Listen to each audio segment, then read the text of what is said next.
બનાસકાંઠા જિલ્લાના પાલનપુર તાલુકાના સામઠી મોટાવાસ વડાપુર જતો રસ્તો બિસ્માર હાલતમાં જોવા મળી રહ્યો છે।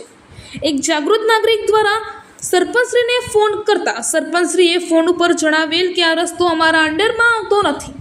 આ રસ્તા ઉપર ચાલવું માથાના દુખાવા સમાન બન્યું છે। આમ પબ્લિકને પણ ચાલવું હોય તો પણ માથાના દુખાવા સમાન દેખાઈ રહ્યું છે।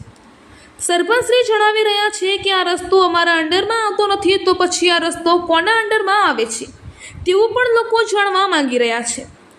લોકોને ચાલવું પણ મુસીબત છે, તો પછી બાઇકો વાહનો લઈને નીકળવાનો તો કોઈ સવાલ જ રહેતો નથી। સરકારશ્રી દ્વારા રોડ, રસ્તા, પાણી, શિક્ષણ માટે કરોડોની ગ્રાન્ટો ફાળવવામાં આવી રહી છે, તેમ છતાં આ રોડ બનાવવામાં કયો ગ્રહ નડે છે? સરપંચશ્રીના અંડરમાં આવતો ન હોય તો માર્ગ અને મકાન વિભાગમાં કેમ જાણ કરવામાં આવતી નથી?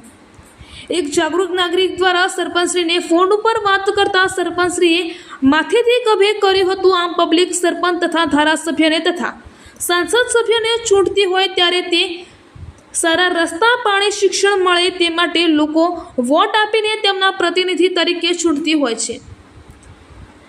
ગામ લોકો આ રસ્તાથી ત્રાહિમામ પોકારી ગયા છે। શું આ રસ્તો તાત્કાલિક બનાવવામાં આવશે કે પછી જેસે તે હાલતમાં રહેશે?